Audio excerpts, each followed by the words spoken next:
সাহারি খেতে খেতে ফজরের আজান দিয়ে দিলে করণীয় কি?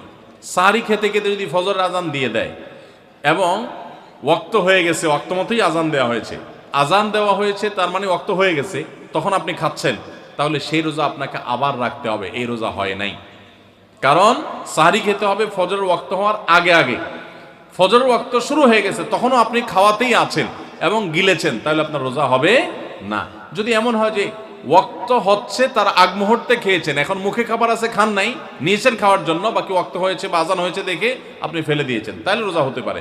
এখন দেখবেন যে ওয়াক্ত হওয়ার পরে কিছু খাইছেন কিনা, অল্প যদি খেয়ে থাকেন ওয়াক্ত হওয়ার পর, ধরুন আপনার 5:20 আজান হলো বা ওয়াক্ত হলো ফজরের, তা আপনি ঠিক 5:20 সময় অল্প একটু খেয়েছেন, এক ডুব পানি খেয়েছেন, বাস এই রোজাটা আপনার আবার রেখে দিতে হবে, কাজা করতে হবে। আমরা অনেকে যদি সাহারি খাইতে না পারি তাহলে আর ওই দিন রোজা রাখি না। অনেক লোক আছে বলে যে আজকে সাহারি খাইতে পারি না, এই জন্য রোজা রাখি না। তো সাহারি না খাইতে পারলে রোজা রাখবেন না কেন? সাহারি খাওয়াটা সুন্নত আর রোজা রাখাটা ফরজ।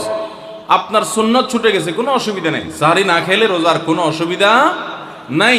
সাহারি খাওয়াটা উত্তম। নবী সাল্লাল্লাহু আলাইহি ওয়াসাল্লাম বলেছেন তাসাহহারু ফাইন্না ফিস সাহুরি বারাকা, তোমরা রাতের শেষ বেলার খানাটা, সাহারির খানাটা খাবা, এটাতে বরকত আছে, কল্যাণ আছে। দুপুরের খানায় বরকতের কোনো ঘোষণা নাই, অন্য কোনো খানায় বরকতের কোনো ঘোষণা নাই, কিন্তু সাহারির খানাতে বরকতের ঘোষণা আছে। এই জন্য আমরা সাহারির খানাটা মনে না চাইলেও অল্প স্বল্প কিছু হলেও মুখে দেওয়ার চেষ্টা করব, কারণ সেখানে বরকত আছে, কল্যাণ আছে। কিন্তু কোনো কারণে সাহারি মিস হয়ে গেছে, ঘুম থেকে উঠতে পারেন নাই, আজান হয়ে গেছে, তাহলে এই অজুহাতে রমজানের ফরজ রোজা না রাখার কোনো সুযোগ নাই। কষ্ট একটু বেশি হতে পারে ওই দিন, তাতে কিছুই হবে না, আমরা একেবারে মরে যাব না। ধৈর্য ধরা শিখতে হবে। ইমানদারকে আল্লাহ তাআলা সবর করা শেখাচ্ছেন রমজানের মাধ্যমে। এই জন্য ভাইরা, কোনোদিন সাহারি মিস হইলে ওই দিন রোজা মিস করা যাবে না। রাত 12টার পূর্বে সাহারি খেলে রোজা হবে কিনা? যদি কেউ রাত 12টার পূর্বে সাহারি খায় তাহলে রোজা হয়ে যাবে। এমনকি মধ্যরাতে কেউ, শুরুর রাতে কেউ খেয়ে শুয়ে গেছে, সাহারি আর খায় নাই, তারও রোজা হয়ে যাবে। কিন্তু সাহারি খাওয়াটা সুন্নাহ।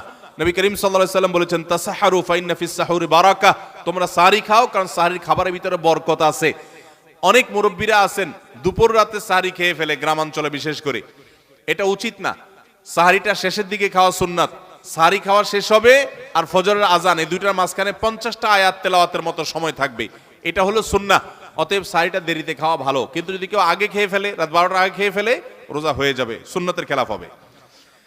ভোর রাতে আমরা যখন সাহারি খাইতে উঠি, সাহারি খাওয়ার পর আমাদের মুখে রোজার নিয়ত করা লাগে। এটা আমরা অনেকে এখনো মনে করি, নাওয়াইতু আন আসুমা গাদান, এরপরে কি মিন শাহরি রমাদান। দেখছেন সবার কড়া কড়া মুখস্থ, মাশাআল্লাহ।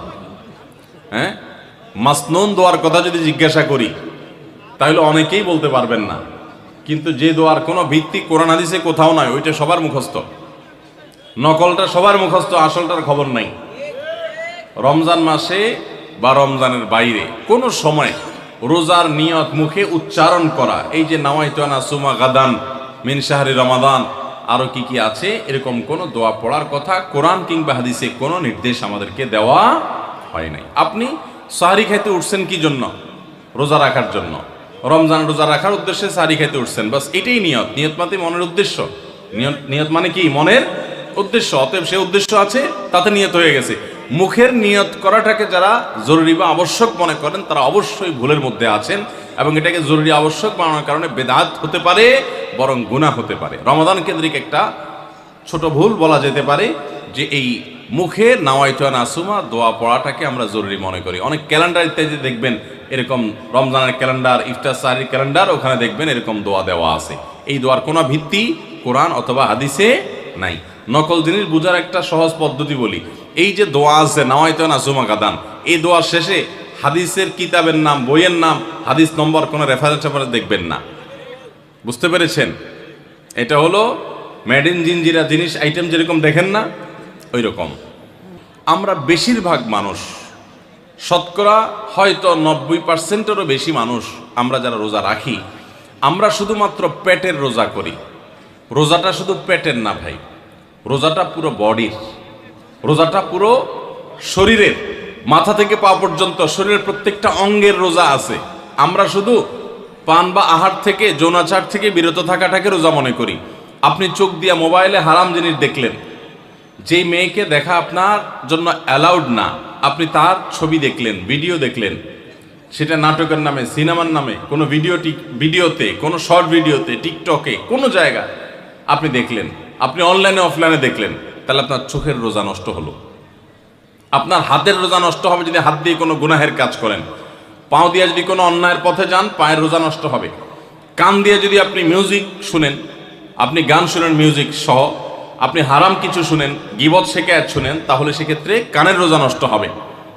ঠিক একইভাবে আপনি মুখ দিয়ে খারাপ কোনো কথা বললেন, কটু কোনো কথা বললেন, গালিগালাজ করলেন, কারোর সাথে ঝগড়াঝাটি করলেন, তাহলে আপনার মুখের রোজা নষ্ট হবে। পুরো শরীরের প্রত্যেকটা অঙ্গ প্রত্যঙ্গের রোজা আছে।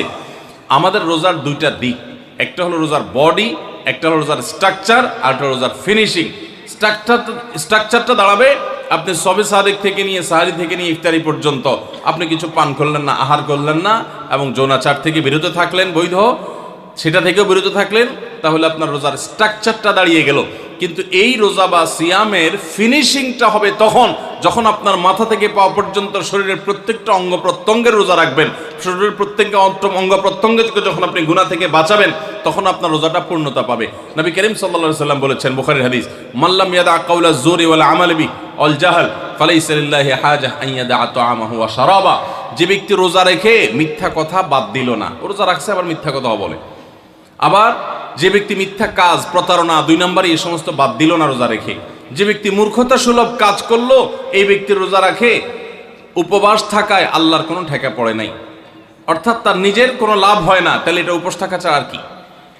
ঠিক একইভাবে নবী করিম সাল্লাল্লাহু আলাইহি সাল্লাম বলেছেন, কোনো ব্যক্তি রোজাদার অবস্থায় কেউ যদি তার সাথে বিবাদে লিপ্ত হতে আসে, ঝগড়া করতে আসে, সে বলবে ইন্নী সায়েম, তোমার কথার বহুত জবাব দেওয়ার ছিল, কিন্তু আমি রোজাদার আছি, সো আমি তোমার সাথে কথা বাড়াতে চাই না। ভাইরা আমার, আমাদের রোজার সবচেয়ে বড় ভুল যদি আপনি আমাকে জিজ্ঞেস করেন, তো আমি বলবো সবচেয়ে বড় ভুল হলো যে আমরা রোজা রেখে নানান পাপাচারে লিপ্ত হই, নানান গুনাহে লিপ্ত হই। আমরা রোজা শুধু পেটের রাখি, আমরা আমাদের শরীরের অন্যান্য অঙ্গ প্রত্যঙ্গের রোজা রাখতে পারি না। রোজা মনেরও করতে হয়, মন দিয়ে কোনো খারাপ চিন্তা করব না, খারাপ জল্পনা কল্পনা করব না, অন্যায় কোনো কিছু করব না, মনের ভিতরে হিংসা রাখবো না, বিদ্বেষ রাখবো না, কারোর প্রতি শত্রুতা রাখবো না, এটা মনের রোজা। আর পুরো শরীর যখন রোজা রাখবে, তখন এই ব্যক্তি হবে এমন রোজাদার যেই রোজার স্ট্রাকচারও ঠিক আছে, ফিনিশিংও ঠিক আছে, পূর্ণাঙ্গ রোজা রেখে এই ব্যক্তি রাইয়ান নামক গেট দিয়ে প্রবেশের উপযোগী। এই ব্যক্তি স্বয়ং আল্লাহর কাছ থেকে কিয়ামতের ময়দানে সেই মহাপুরস্কারের উপযুক্ত। এই ব্যক্তি সিয়ামের মাধ্যমে কোরআন এবং হাদিসে যত পুরস্কারের কথা বলা আছে সবগুলোর উপযুক্ত হতে পারবে। যে ব্যক্তির রোজা তাকে শুধু পেটের চাহিদা থেকে তাকে দূরে রাখে না, বরং শরীরের সমস্ত অঙ্গ প্রত্যঙ্গ দ্বারায় সমস্ত পাপাচার থেকে বিরত থাকার সংগ্রাম করে, নিয়ত করে, চেষ্টা করে এবং সেটা বাস্তবায়ন করে। আল্লাহ আমাদের সবাইকে তৌফিক দান করুন।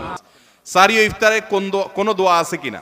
সারি এবং ইফতারের দোয়া আছে, বিশেষ করে ইফতারের দোয়া আছে, সারির জন্য আলাদা কোনো দোয়া নেই। ইফতারের দোয়া হলো বিসমিল্লাহ বলে ইফতার শুরু করবেন, আর ইফতার করার পরে দোয়া করবেন, যাহাবাজ জামা ওয়াবতাল্লাতিল উরুক ওয়া সাবাতাল আজরু ইনশাআল্লাহ। যাহাবাজ জামা ওয়াবতাল্লাতিল উরুক ওয়া সাবাতাল আজরু ইনশাআল্লাহ। আল্লাহুম্মা লাকা সুমতু আল রিজকিকা আফতারতু, এটাও হাদিসে আছে, কিন্তু এই যাহাবাজ জামা ওয়াবতাল্লাতিল উরুক ওয়া সাবাতাল আজরু ইনশাআল্লাহ যেটা বলেছি, এইটা বেশি অনেক হাদিসগুলোতে আছে এবং সনদের দিক থেকে অনেক বেশি স্ট্রং, অনেক বেশি প্রসিদ্ধ এবং অর্থটা বেশ চমৎকার। যাহাবাজ জমা মানে হলো আমার ক্লান্তি দূর হলো, ওয়াবতাল্লাতিল উরুক মানে শিরাগুলো সব আর্দ্র হলো, যে পানি পান করেছি, ইফতার করেছি, এবং ওয়াসাবাতাল আজরু ইনশাআল্লাহ, আল্লাহর কাছে বিনিময় দাঁড়িয়ে গেছে ইনশাআল্লাহ। এটা ইফতার করার পরে বা কিছুটা খেয়ে তারপরে এটা পড়া সুন্নাত। যাহাবাজ জমা ওয়াবতাল্লাতিল উরুক ওয়াসাবাতাল আজরু ইনশাআল্লাহ। আর ইফতারির একবারে শেষের দিকে আপনার এই ইফতারের শেষের দিকে বা ইফতার শেষ করে তারপর এটা পড়বা। সাহারির জন্য আলাদা কোনো দোয়া আছে বলে আমার জানা নাই, তবে ওইটা দোয়া কবুলের সময় সাধারণ যে কোনো দোয়া আল্লাহর কাছে করবো।